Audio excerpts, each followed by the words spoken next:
പ്രിയപ്പെട്ട സഹോദരി സഹോദരങ്ങളെ, രാജാക്കന്മാരുടെ പുസ്തകം 1-ാം പുസ്തകത്തിൻ്റെ 9-ഉം 10-ഉം അധ്യായങ്ങളിലേക്ക് നാം പ്രവേശിക്കുകയാണ്. സോളമൻ രാജാവിൻ്റെ ജീവിതത്തിൻ്റെ നേട്ടങ്ങൾ, ഒപ്പം തന്നെ കോട്ടങ്ങൾ, അങ്ങനെയുള്ള കാര്യങ്ങളാണ് നമ്മൾ ഇന്നത്തെ പരിചിന്തന വിഷയം. ആ കാലഘട്ടത്തിലെ ഏറ്റവും സമുന്നതനായ രാജാവ്, സംശയലേശം എണ്ണി നമുക്ക് പറയാം, ഈശോ മിശിഹാ തന്നെയും പരസ്യ ജീവിതകാലത്ത് സൂചിപ്പിച്ചതാണ്. സോളമൻ്റെ വിജ്ഞാനത്തെ തേടി ഷേബ രാജ്ഞിയിൽ ഭൂമിയുടെ അതിർത്തിയിൽ നിന്ന് വന്നു എന്നൊക്കെ പറഞ്ഞിട്ട് പറയുക, സോളമനേക്കാൾ വലിയവൻ ഇവിടെ ഉണ്ട്.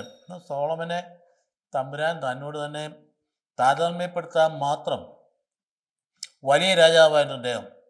അപ്പോൾ അദ്ദേഹം നേട്ടങ്ങളെക്കുറിച്ച് നാം നോക്കുകയാണെങ്കിൽ കാണാൻ പറ്റുന്നത്, സാധാരണഗതിയിൽ ഒരു ഭരണാധികാരിയുടെ വലിയ നേട്ടങ്ങളായിട്ട് എടുത്തു പറയുന്നതും അല്ലെങ്കിൽ കോട്ടങ്ങളായിട്ട് പറയുന്നതും നിർമ്മാണ പ്രവർത്തനങ്ങൾ നടന്നോ ഇല്ലയോ എന്നതിൻ്റെ വെളിച്ചത്തിലല്ലേ. കഴിഞ്ഞ തെരഞ്ഞെടുപ്പിൽ അതായിരുന്നല്ലോ. പല പഞ്ചായത്തുകളിലും ഒരു നിർമ്മാണ പ്രവർത്തനവും നടന്നിട്ടില്ല, ഒരു വികസനവും നടന്നിട്ടില്ല, വഴിയോരങ്ങളെല്ലാം കാടുപിടിച്ച് കിടക്കുന്നു, വീഥികളൊന്നും ശരിയായിരുന്നില്ല എന്നൊക്കെയാണ് നെഗറ്റീവായിട്ട് പറഞ്ഞത്. അതേസമയത്ത് മറ്റു ചിലരെക്കുറിച്ച് പറയുന്നത്, ഈ 5 വർഷം കൊണ്ട് ഇത്രയധികം പാലങ്ങൾ, ഇത്രയധികം റോഡുകൾ, ഇത്രയധികം വികസനങ്ങൾ, വഴികൾ, ഇതൊക്കെ എടുത്തു പറയുന്നത് നാം കേൾക്കുന്നുണ്ട്. ഇത് തന്നെയായിരുന്നു സോളമൻ രാജാവിൻ്റെ കാലഘട്ടത്തിൽ നിർമ്മാണ പ്രവർത്തനം തകൃതിയായിട്ട് നടന്നിരുന്നു. അതോട് ചേർന്ന് പോകുന്ന മറ്റൊന്നാണ്, നമുക്ക് ദേശത്തിൻ്റെ കാര്യം പറയുമ്പോൾ എപ്പോഴും ദേശ സുരക്ഷയെക്കുറിച്ച് നമ്മൾ പറയാറുണ്ടല്ലോ. ഇപ്പോൾ FCR എന്ന് പറയുന്ന ബില്ലും കൊണ്ട് വരാൻ പോകുന്നതിൻ്റെ ദേശ സുരക്ഷയുടെ മറവിലായത് കൊണ്ടുവരാൻ പോകുന്നു. ഉദ്ദേശം വ്യത്യസ്തമാണെങ്കിൽ പോലും മനുഷ്യന് മുമ്പിൽ അവതരിപ്പിക്കുന്ന ദേശ സുരക്ഷയാണ്. അതായത് ഭീകരപ്രവർത്തനങ്ങൾക്കായിട്ട് പുറമേ നിന്ന് വരുന്ന ഫണ്ട് ഉപയോഗിക്കുന്നു, അതുകൊണ്ട് ഇത്ര കൃത്യമായിട്ട് ഇത് നോട്ട് ചെയ്യുന്നതിന് നേരത്തെ നിയമങ്ങളുണ്ട്, തെറ്റ് ചെയ്താൽ തിരുത്തുന്നതിന് നിയമങ്ങളുണ്ട്. പക്ഷേ അതൊക്കെ പ്രത്യേകമായ ഒരു ഡെസിഗ്നേറ്ററിയെ നിശ്ചയിച്ചുകൊണ്ട് വീണ്ടും വന്നാൽ ഏറ്റെടുക്കുകയും വേണ്ടി വന്നാൽ വിൽക്കുകയും ചെയ്യാൻ, അതായത് പ്രൈവറ്റ് ആയിട്ടുള്ള പ്രോപ്പർട്ടികൾ ഏറ്റെടുക്കാൻ ഭരണഘടനാ വിരുദ്ധമാണ്. എങ്കിൽ പോലും അവിടെ ദേശ സുരക്ഷയാണ് ടീമായിട്ട് പറയും.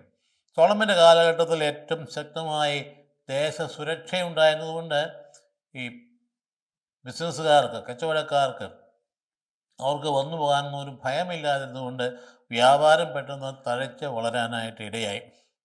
അതുകൊണ്ട് നയതന്ത്ര ബന്ധങ്ങൾ, ഇതുകൊണ്ടാണല്ലോ പാളിപ്പോയത് അവിടെയാണ്. നയതന്ത്ര ബന്ധത്തിൽ ഒരുപാട് വിജയിച്ചു, പക്ഷേ വിജയിച്ചു കണ്ടെത്തിയ മാർഗം എന്തായിരുന്നു? കണ്ടെത്തിയ മാർഗം തമ്പുരാൻ ഇഷ്ടപ്പെടാത്ത മാർഗമാണ്. മറ്റ് രാജാക്കന്മാരുടെ പെൺമക്കളെ കല്യാണം കഴിക്കുക എന്നുള്ളതായിരുന്നു. വിഗ്രഹാരാധകരുടെ മക്കളെ കല്യാണം കഴിച്ചപ്പോൾ അവർ രാജകൊട്ടാരത്തിൽ വന്നു കഴിഞ്ഞപ്പോൾ അവരവരുടേതായ വിഗ്രഹാരാധന തുടരുകയും അത് യഹോവയിലുള്ള വിശ്വാസം തകരുന്നതിനിടയാവുകയും ചെയ്തു. ആ ശിക്ഷയ്ക്ക് കാരണമായി പോയത് അതാണ്. അപ്പം നയതന്ത്ര ബന്ധങ്ങൾ ഒരു വശം വിജയിക്കുമ്പോൾ മറുവശേ അത് നേരിയ രീതികൾ വലിയ പ്രശ്നങ്ങൾ സൃഷ്ടിച്ചു എന്ന് നമുക്ക് കാണാൻ കഴിയും. പിന്നീടുള്ളത് ആയുധ നിർമ്മാണമാണല്ലോ. ഇതല്ലേ ഏറ്റവും വലിയ സമ്പത്ത് ഇപ്പം പല രാജ്യങ്ങളും ആയുധ നിർമ്മാണമാണ്, അല്ലേ? അമേരിക്കയുടെ ശക്തിയും എന്താണ്? ആയുധങ്ങൾ, ഏറ്റവും പവർഫുൾ ആയുധങ്ങൾ സൃഷ്ടിക്കുക എന്നുള്ളത്. ഇസ്രായേലിന് തന്നെ നമ്മുടെ രാജ്യത്തിന് ആയുധങ്ങൾ നിർമ്മിക്കുന്നുണ്ട്. അവിടെ അതുപോലെ സോളമൻ രാജാവിൻ്റെ കാലത്താണ് കപ്പൽ നിർമ്മാണം. ഇന്നത്തെ രീതിയിലുള്ള ആയുധങ്ങളൊന്നും ഇല്ലെങ്കിലും കപ്പൽ അത് വലിയൊരു ആഭരണമായിട്ട് കപ്പൽ നിർമ്മാണം. പിന്നെ കരയും കടലും വഴിയുള്ള വാണിജ്യം, അദ്ദേഹം വളരെയധികം വാണിജ്യത്തെ പ്രോത്സാഹിപ്പിച്ചു. കാരണം വാണിജ്യം വഴി പണം ഇങ്ങോട്ട് ഒഴുകും. അങ്ങനെയല്ലേ നമ്മുടെ രാജ്യത്തിൻ്റെ ഭാരവാഹികൾ പുറത്തുപോയി, പ്രധാനമന്ത്രിയൊക്കെ പുറത്തുപോയി പല രാജ്യങ്ങളുമായിട്ട് ഉടമ്പടി ഒപ്പുവയ്ക്കുന്നത് നമ്മൾ ഇന്ന് കണ്ടുകൊണ്ടല്ലേ ഇരിക്കുന്നത്. ഇപ്പം ഇത്ര കോടി ഡോളർ ഇവിടെ ഇൻവെസ്റ്റ് ചെയ്തുകൊള്ളാം, അല്ലെ ഇത്ര കോടി ഇറക്കുമതിയെ അല്ലെങ്കിൽ സഹായിച്ചു എന്നൊക്കെ പറഞ്ഞുള്ള വാണിജ്യ ബന്ധങ്ങൾ രാജ്യത്തെ വളർത്തും. മിടുക്കന്മാരാണ് ഭരണാധികാരികളെങ്കിൽ രാജ്യം പെട്ടെന്ന് വളരും. വേണ്ട വിധത്തിൽ ബന്ധപ്പെടാൻ കഴിവില്ലാത്തവരാണെങ്കിൽ രാജ്യം വളരില്ല.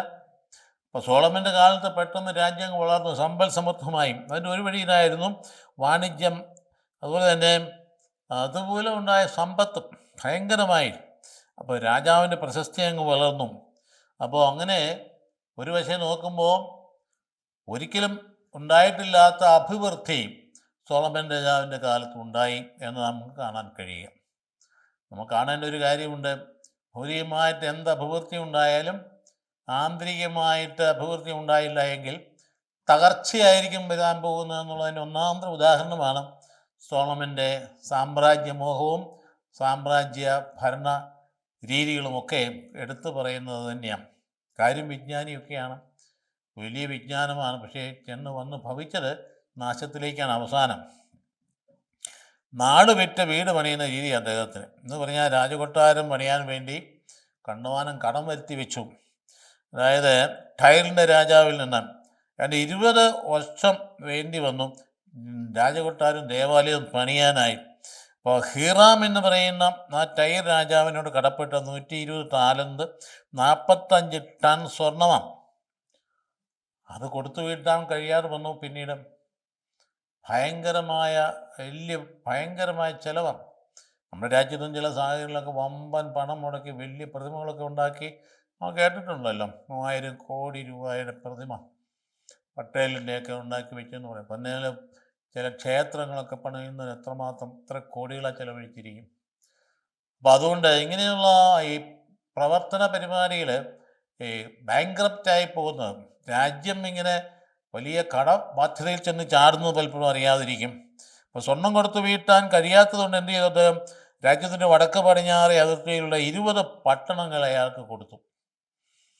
20 പട്ടണങ്ങൾ വലിയ നല്ല പട്ടണങ്ങളൊന്നും അല്ല. അതുകൊണ്ട് അതൊന്നും അത്ര ഇഷ്ടപ്പെട്ടൊന്നുമില്ല.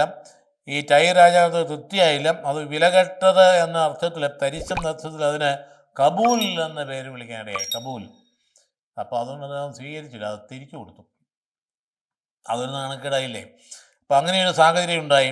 അപ്പോൾ ദേശം പണയപ്പെടുത്തിയാണ് അപ്പോൾ കൊട്ടാരം പണിത് എന്നാണ് നമ്മുടെ കാണുക. അപ്പോൾ ഇങ്ങനെയുള്ള അതേ സമയത്ത് രാജ്യസുരക്ഷാ സംവിധാനങ്ങൾ വളരെ ശക്തമായിരുന്നു. ഇദ്ദേഹത്തിൻ്റെ കാലത്ത് വലിയ യുദ്ധങ്ങളൊന്നും നടന്നില്ല. കാരണം യുദ്ധമൊക്കെ നടത്തി എല്ലാ കാര്യങ്ങളും ഒതുക്കി, എല്ലാ ശത്രുക്കളെയൊക്കെ ഒതുക്കി അപ്പൻ ദാവീദ് രാജാവ്. അതേസമയത്ത് ഹമാത്ത സോബ എന്ന് പറയുന്ന ആ സ്ഥലത്ത് അത് മാത്രം യുദ്ധം നടക്കാനിടയായി. കാരണം ദാവീദ് രാജ കീഴ്പ്പെടുത്തുകയാണെങ്കിലും ശരി, അവിടെ വീണ്ടും കലാപം ഉണ്ടായതുകൊണ്ട് സോളമൻ അതിനെ കീഴടക്കാനായിട്ട് ഇടയായി. കലാപത്തെ കീഴടക്കി. സാമ്പത്തിക സംവിധാനം വളരെ ശക്തമായ സംവിധാനമായിരുന്നു സോളമൻ ഉണ്ടായിരുന്നത്.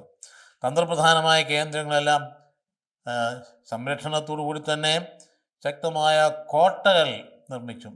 നമുക്കറിയാമല്ലോ ടിപ്പു സുൽത്താൻ്റെ കോട്ട. ഇന്നത്തെ കാലത്തൊക്കെ ഈ സംരക്ഷണത്തിന് വേണ്ടി കോട്ടകളാണ് പണിതുകൊണ്ടിരും. അതുകൊണ്ടല്ല ജെറീക്കോ കോട്ട തകർക്കാൻ വേണ്ടി അവർ 7 ദിവസത്തെ പ്രാർത്ഥനയിലൂടെയൊക്കെ തകർത്ത കാര്യമൊക്കെ നമുക്കറിയാം. സോളമൻ രാജാവ് വലിയ ശക്തമായ കോട്ടകൾ പണം. അപ്പോൾ ഈ കോട്ടകളുടെ അവശിഷ്ടങ്ങളൊക്കെ ഇപ്പോൾ നമുക്ക് ചെന്നാൽ, ടിപ്പു സുൽത്താൻ്റെ കോട്ട നമുക്ക് ചെന്നാൽ കാണാവുന്ന പാലക്കാട്.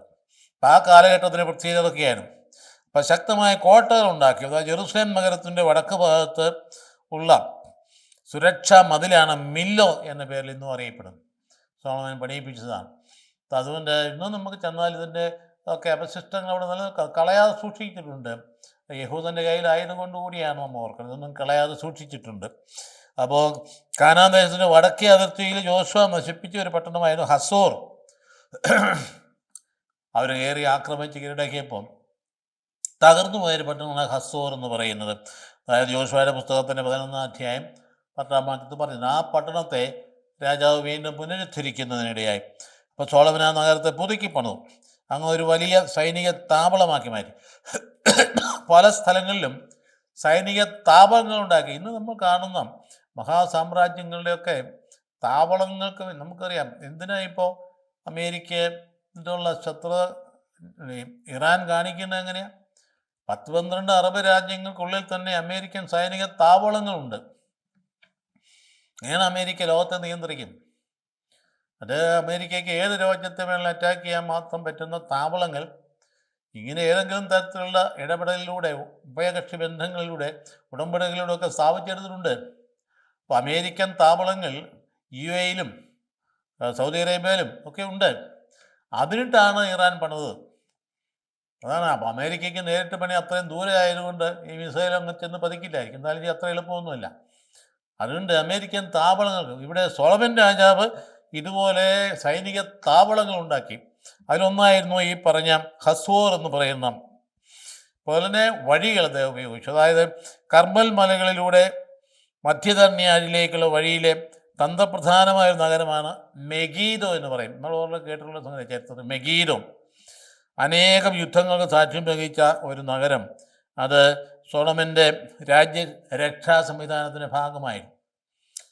എന്തുമാത്രം നയതന്ത്രപരമായ കാര്യങ്ങൾ നമ്മൾ നോക്കണം. ഹോർമൂസ് കടലിടുക്ക് അത് ഇറാൻ്റെ കയ്യിലിരിക്കുന്നത് കൊണ്ട് അത് ഇറാൻ അത് പൂട്ടിക്കഴിഞ്ഞപ്പം ലോകം മുഴുവൻ എന്ത് ഭയങ്കര പ്രത്യാഘാതമുണ്ടായി.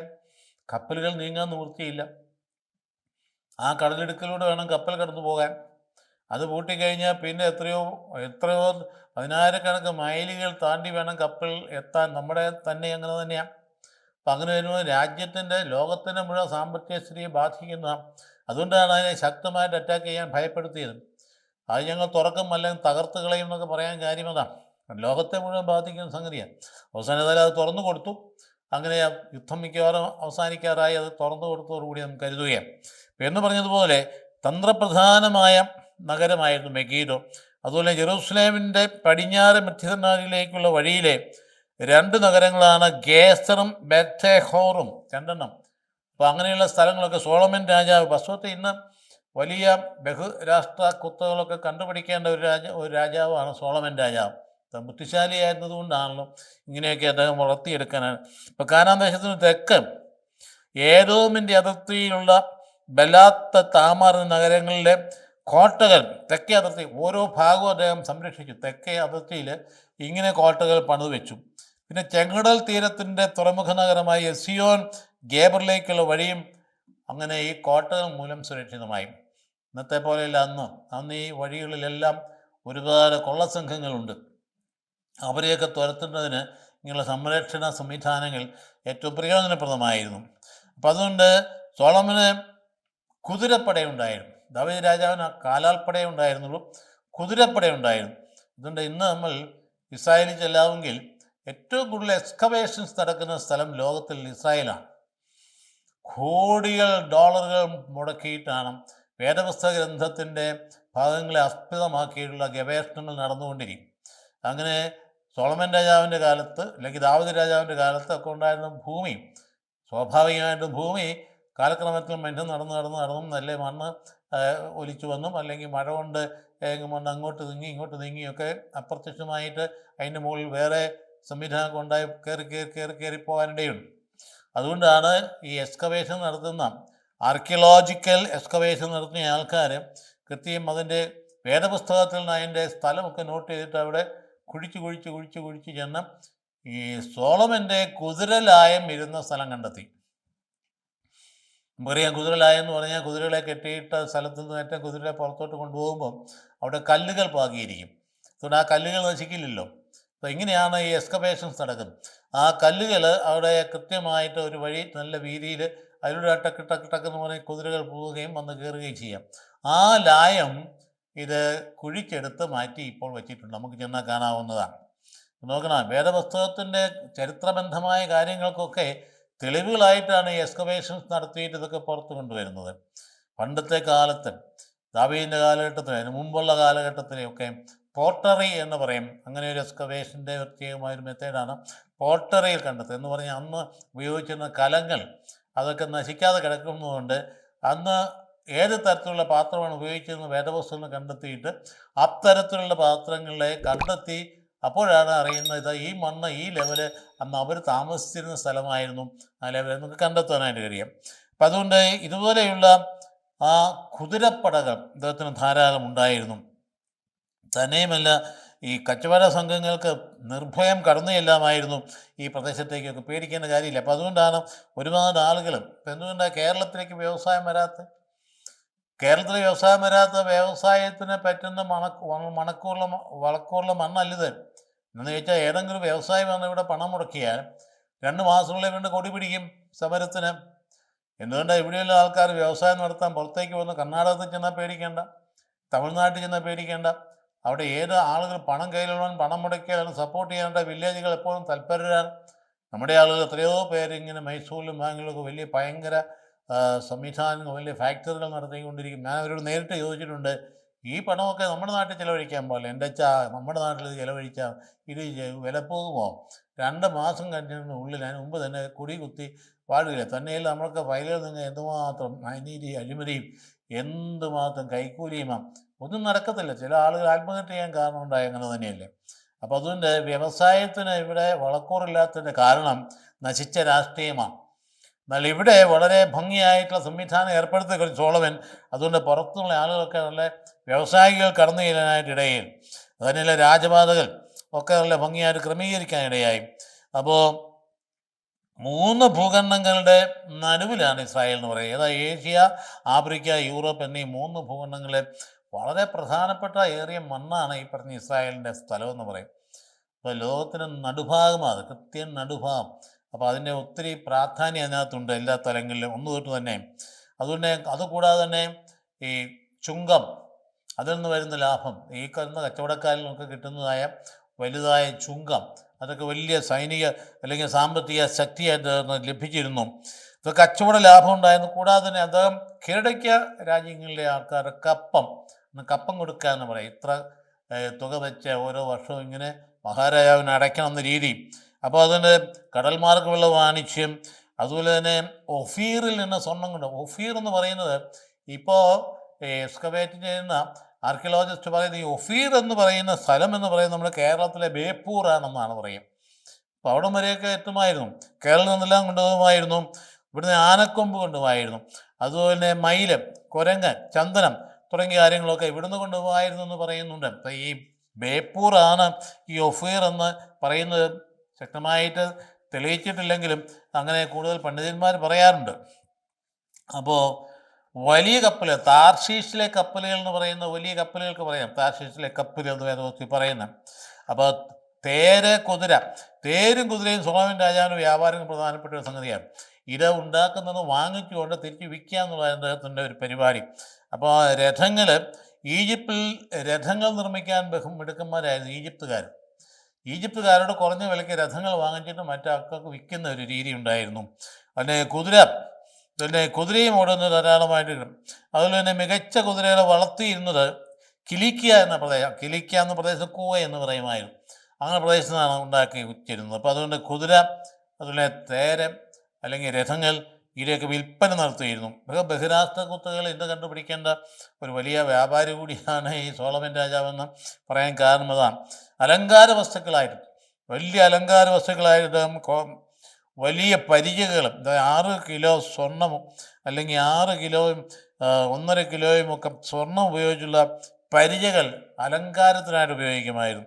വളരെ അലങ്കാരം. അപ്പം വിശ്വപ്രസിദ്ധമായ ദന്തസിംഹാസനം സോളമൻ്റെ സമ്പത്തിൻ്റെയും കലാവിരുതിൻ്റെയും ദന്തസിംഹാസനം. ഈ സിംഹാസനം എന്ന പേരുണ്ടായ അങ്ങനെയാണ്. കാരണം സിംഹങ്ങളുടെ ഇടയിലുള്ള ആസ്ഥാനം അങ്ങനെയാണ്. സിംഹങ്ങളുടെ ഇടയിൽ അലങ്കരിച്ച സ്ഥാനത്തിനാണ് സിംഹാസനം എന്ന് പറയുന്നത്. അപ്പം സിംഹാസനം എന്ന് പറയുന്ന ആ പദം തന്നെ ഉണ്ടാകാൻ കാരണം സോളമനാണ്. അപ്പം അങ്ങനെയുള്ള കാര്യങ്ങളെക്കുറിച്ച് നമ്മൾ പറയുമ്പോഴാണ് ഈ രാജാവിൻ്റെ ആ പ്രൗഢി നമുക്ക് മനസ്സിലാക്കാൻ കഴിയുക.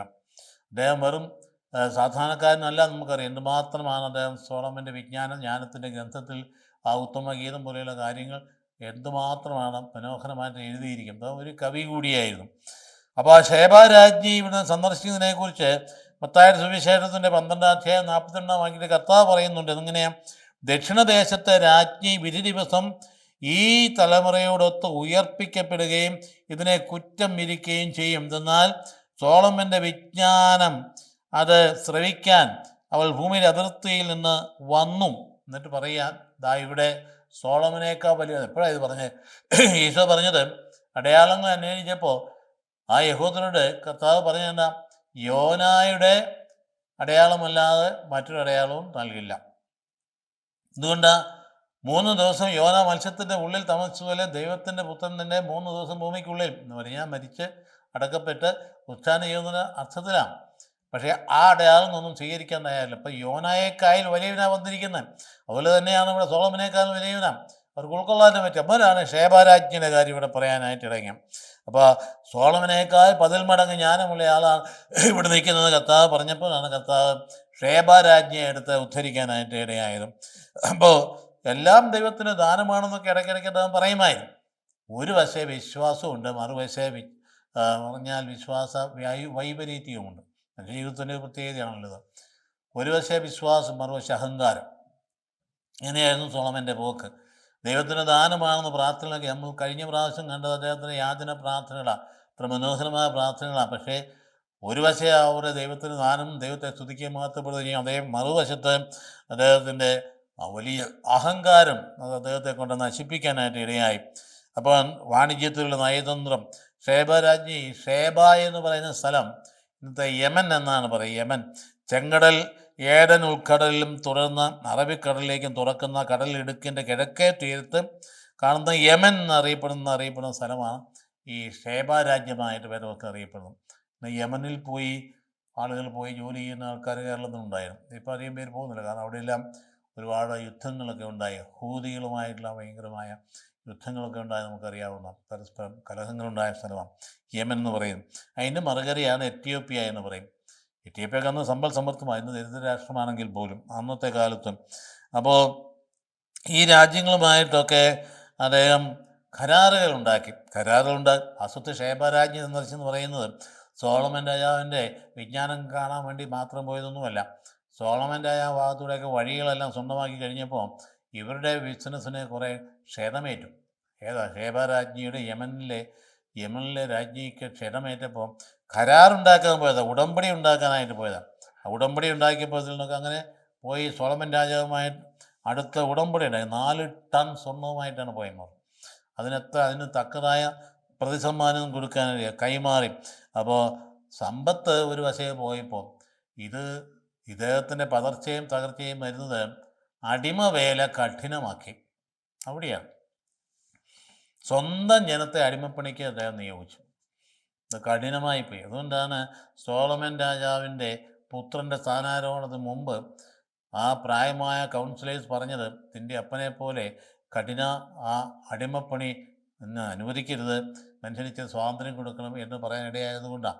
ഈ അടിമപ്പണിയാണ് തകർച്ചയിലേക്ക് ഇടയാക്കിയത്, ഭയങ്കരമായ രീതി. അപ്പം അതുകൊണ്ട് നിയമാവർത്തന പുസ്തകത്തിൽ ഇത് തന്നെ പറയുന്നുണ്ട്, രാജാവ് തനിക്ക് വേണ്ടി അമിതമായി സമ്പത്ത് സമ്പാദിക്കരുത്.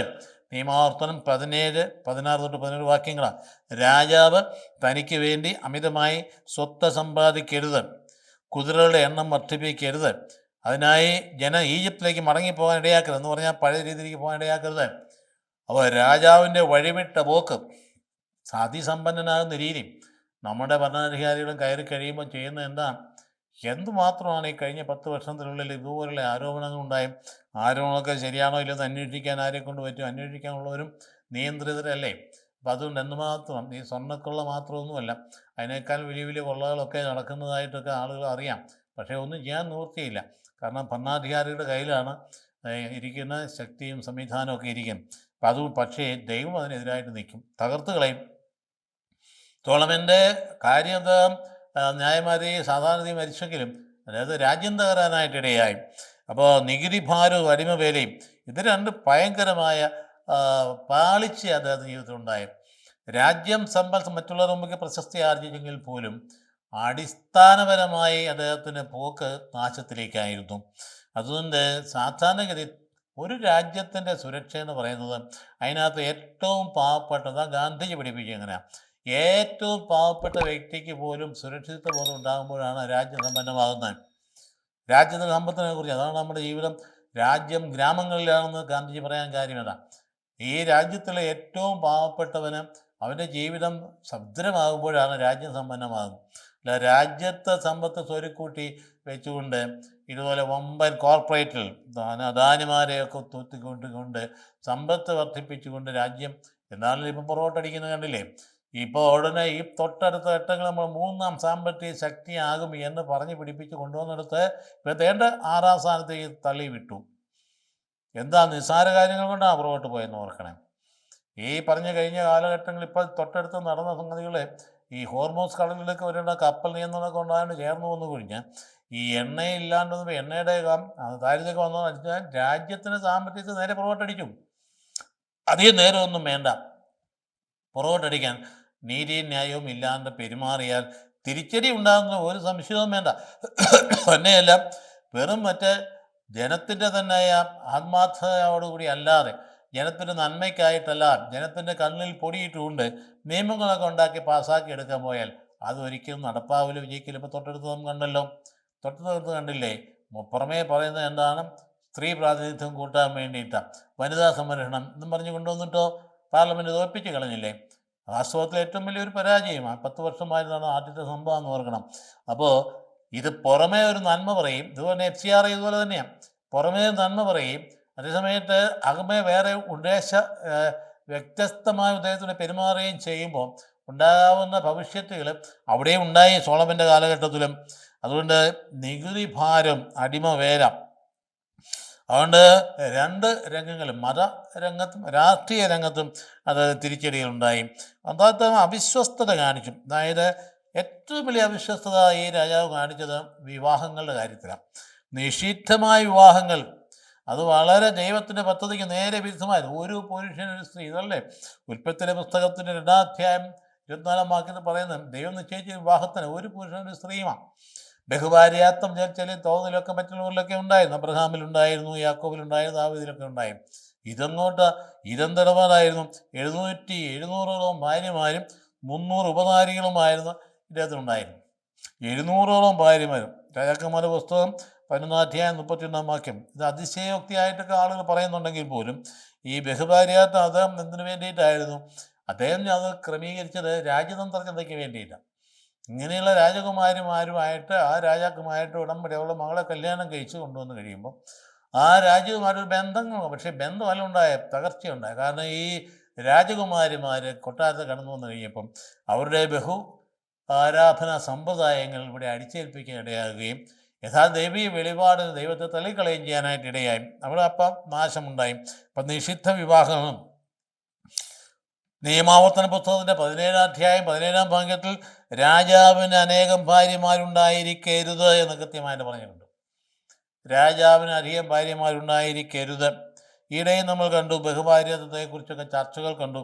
അതായത് ഇങ്ങനെയുള്ള ചില കേസുകളെടുത്ത് സോളമൻ്റെ കാര്യമൊക്കെ എടുത്തു വെച്ചുകൊണ്ട് ബഹുഭാര്യത്വം നിലനിർത്തുന്ന ആൾക്കാർ അതിനെ ന്യായീകരിക്കാൻ ഈ സോളമൻ്റെയൊക്കെ കാര്യം പറയുന്നത് യൂട്യൂബിൽ നിങ്ങൾക്കൊക്കെ ഉണ്ടായി, ചർച്ചയുണ്ടായി, അല്ലെങ്കിൽ ഞാൻ കേട്ടിരുന്നു. അപ്പോൾ ഒരു കാര്യം ഓർക്കണം, ദൈവപദ്ധതി അങ്ങനെയല്ല. ദൈവത്തിൻ്റെ പദ്ധതി ഒരു സ്ത്രീ ഒരു പുരുഷനും, ഒരു പുരുഷൻ ഒരു സ്ത്രീ, അത് മരണം വരെ പിരിയാത്ത ആത്മബന്ധം. അത് പുതിയ നിയമത്തിലേക്ക് വരുമ്പോഴത്തേക്കും സഭയും അതുപോലെ തന്നെ കർത്താവ് എന്നുള്ള ബന്ധത്തിന് മാത്രമേ രൂപകൽപ്പന ചെയ്തിരിക്കുന്ന വിവാഹം എന്ന് പറയുന്നത്. അതുകൊണ്ട് അതിനകത്ത് മാറ്റം ഉണ്ടാകാൻ പാടില്ല. ഈ ഒരു ചിന്തയൊക്കെ നഷ്ടപ്പെട്ടു പോയാൽ നമ്മുടെ കുടുംബം തന്നെയല്ല, സമൂഹം തന്നെ തകർന്നു പോകും. അതിൻ്റെ ടെൻഡൻസീസ് കണ്ടമാനം ഇന്നത്തെ പ്രത്യേക കാലഘട്ടത്തിൽ ഉണ്ടാകുന്നുണ്ട്. പ്രത്യേകമായിട്ട് ലൈംഗികമായിട്ടുള്ള രംഗങ്ങളിൽ ഒന്ന് കടന്നുകയറ്റം നടത്തിയാൽ, അത് ശരിയായ ധാർമ്മിക നിലവാരത്തിൽ വിട്ടുപോയി കഴിഞ്ഞാൽ ഭാര്യാഭർത്ത ബന്ധത്തിൻ്റെ അടിത്തറ ഇളകി പോകുന്ന ഒരു സംശയവുമില്ല.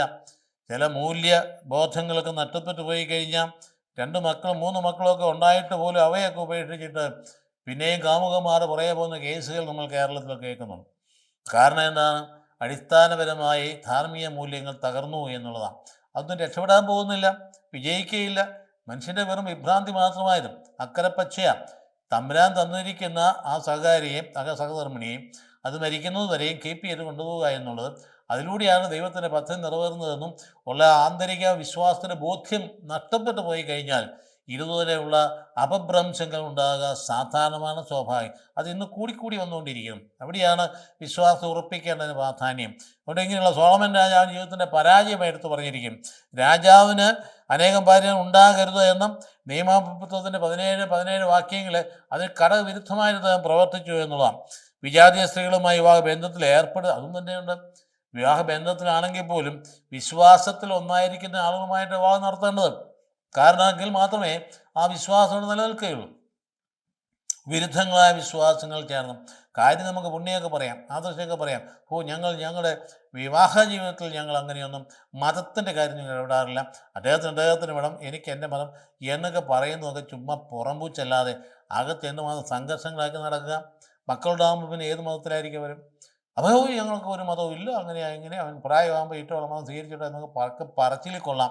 മനഃശാസ്ത്രപരമായി തകർച്ചയായിരിക്കും ഫലം എന്ന കാര്യം പ്രാക്ടിക്കലായിട്ട് മനസ്സിലാക്കാൻ ഒരു മൂരാച്ചിത്തരമൊന്നുമല്ല, കൺസർവേറ്റീവ് പൊസിഷനൊന്നുമല്ല, യാഥാർത്ഥ്യം, മനുഷ്യ യാഥാർത്ഥ്യം. അതുകൊണ്ട് ദൈവം നിശ്ചയിച്ച സംഗതി വിജാതീയ സ്ത്രീകളുമായി വിവാഹബന്ധത്തിൽ ഏർപ്പെടരുത് എന്ന് പുറപ്പാടിന് 34 അധ്യായം 12 തൊട്ട് 17 വാക്യങ്ങളിലും നിയമാവർത്തൻ്റെ 7 അധ്യായം 1 തൊട്ട് 5 വരെ വാക്യങ്ങളിലും അത് കട്ടിയായിട്ടങ്ങ് ലംഘിച്ചിട്ടുണ്ടാകും.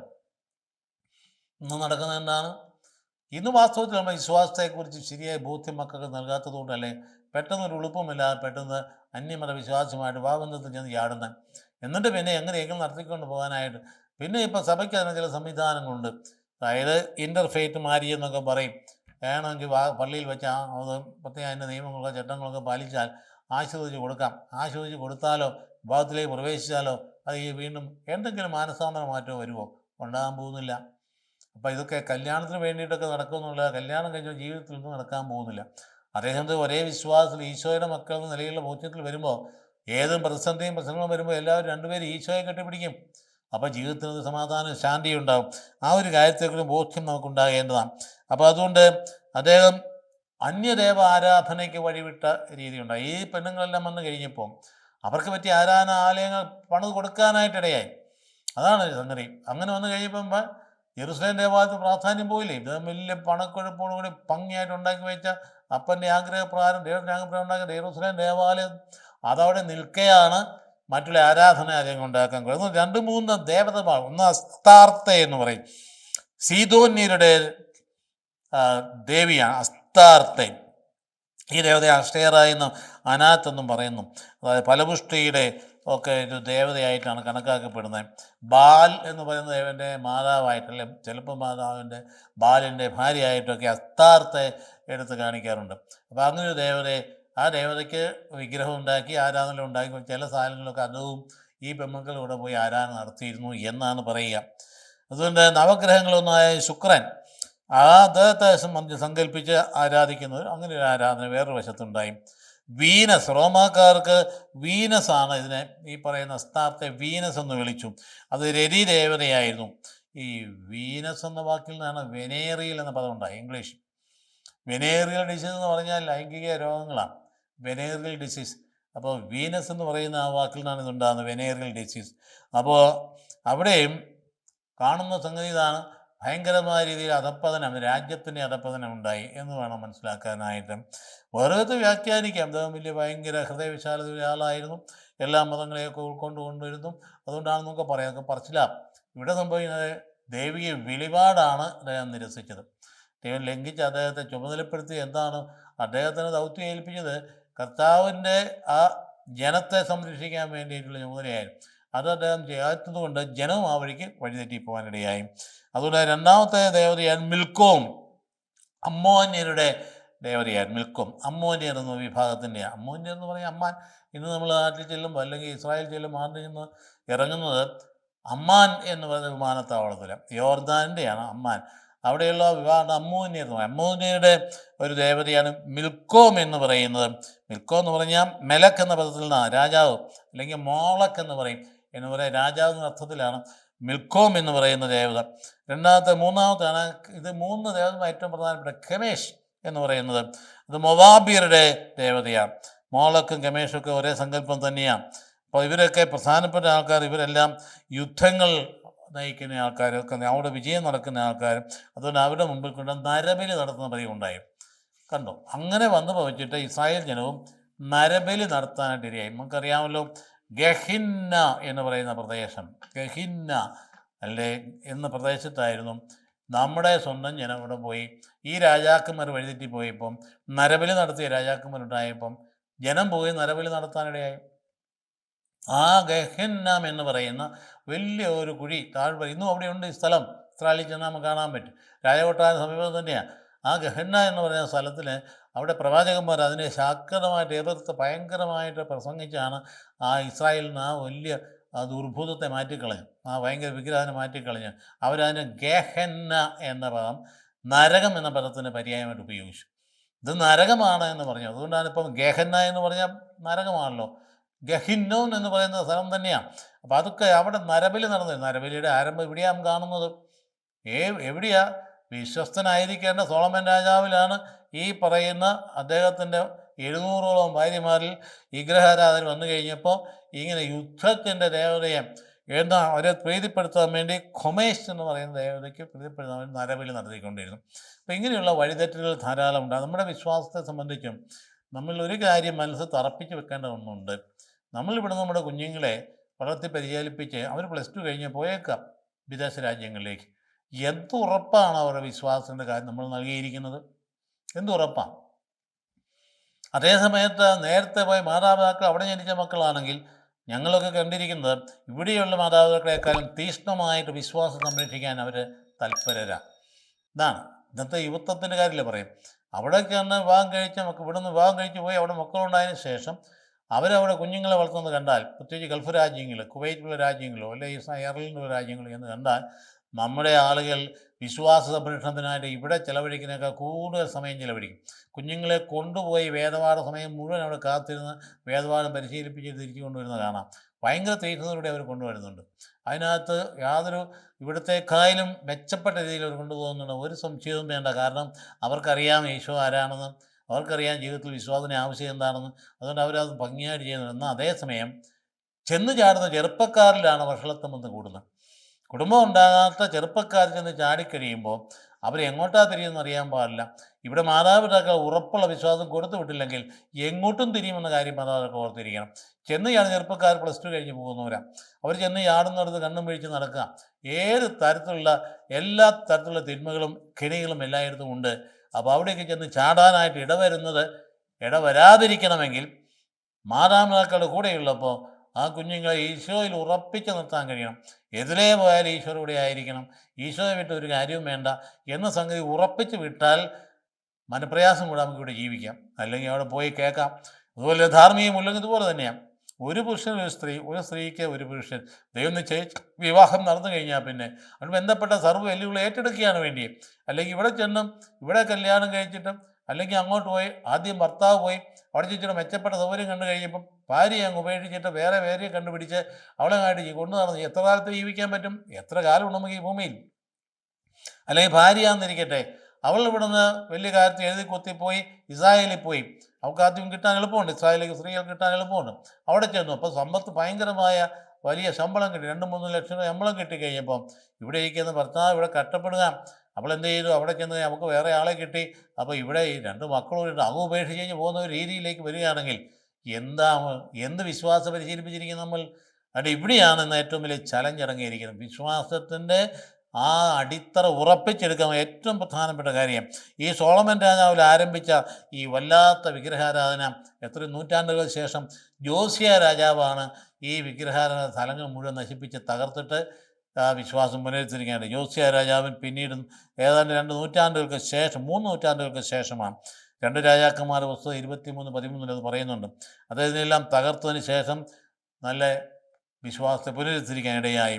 അപ്പോൾ വിശ്വസ്തത പുലർത്തിയില്ല സോളമൻ രാജാവ് എന്നുള്ളതാണ് മനസ്സിലാക്കുന്ന കാര്യം. അതുകൊണ്ട് ശിക്ഷയുണ്ടായി, ദൈവത്തിന് ശിക്ഷ. അതുകൊണ്ട് ദൈവം പറഞ്ഞതെന്താ? നിൻ്റെ അപ്പനെ ഓർത്ത് നിന്നിൽ നിന്ന് ഞാൻ രാജ്യം തിരിച്ചെടുക്കുന്നില്ല. അപ്പൻ ദൈവത്തിൻ്റെ ഹൃദയത്തോട് ചേർന്ന് പോയയാളാണ്. നിൻ്റെ അപ്പനെ ഓർത്ത്. എന്നയ്യമിന് അധികം കുറ്റബോധം ഉണ്ടായി, പക്ഷേ അപ്പനെ പോലെ മനസ്താവ് ഉണ്ടായില്ല. അപ്പൻ തെറ്റ് ചെയ്തെങ്കിൽ അത് കഴിഞ്ഞ് കരഞ്ഞ് കണ്ണീർ തൂകി 51 സങ്കീർത്തനം ആലപിച്ചുകൊണ്ട് ദൈവത്തിൻ്റെ കെട്ടിപ്പിടിച്ചുകൊണ്ട് പിന്നെ ഇത് ഒരു തെറ്റ് വരാതിരിക്കാൻ വേണ്ടി സൂക്ഷിക്കുകയും ചെയ്തു. പക്ഷേ ഇവിടെ അങ്ങനെയല്ല. അതായത് കുറ്റബോധമാണ് ഉണ്ടായി, ഒരു മാനസാന്തരം ഉണ്ടായില്ല എന്നാണ് പറയുക. അപ്പോൾ അദ്ദേഹം അനുതാപം ഉണ്ടായി, സോളമൻ അതുണ്ടായില്ല. അദ്ദേഹത്തിന് ലഭിച്ച മഹാജ്ഞാനവും കൃപകളും ഒക്കെ അത് ഫലരഹിതമായിട്ട് പോകുന്നതാണ്. കാരണം നമ്മൾ പഠിക്കേണ്ട ഒരു പാഠമാണ്. ആരാണ് വാസ്തവത്തിൽ സോളമൻ രാജാവ്? വേദപുസ്തകത്തിന് ഏറ്റവും വലിയ ആളല്ലേ? അതിൻ്റെ വന്നു പോയിച്ച രീതി ഇത് തന്നെയാണ്. അതുകൊണ്ട് നമ്മൾ എത്ര ഉന്നത നിലയിലുണ്ടെന്ന് ആളാണെന്ന് കരുതിയാലും ഇന്ത്യയിലെ വലിയ നല്ല കാര്യങ്ങൾ ചെയ്തെന്ന് വിചാരിച്ചാലും അത് ഒരു നിമിഷം മതി നമ്മൾ തകർന്നു പോകാൻ. തകർന്നു പോയാൽ ഉടൻ തന്നെ തിരിച്ച് മനസ്തവിച്ച് വരണമെന്നുണ്ടെങ്കിൽ വിനയം ആവശ്യമാണ്. അതുകൊണ്ട് അങ്ങനെയുള്ള ചിന്ത നമ്മൾ വളരാൻ ഈ സോളമൻ രാജാവിൻ്റെ ജീവിതം നമ്മെ പഠിപ്പിക്കട്ടെ. ഭാഗമൊക്കെ വായിച്ചു പോകുമ്പോൾ അത് ധ്യാനിക്കുന്നത് നല്ലതാണ്. കർത്താവ് ഈശോയും കൃപയും പിതാവാചകത്തിൻ്റെ സ്നേഹവും പരിശുദ്ധാത്മാവിന്റെ സഹവാസം ഉണ്ടായിരിക്കട്ടെ, എപ്പോഴും എന്നേക്കും. ആമേൻ.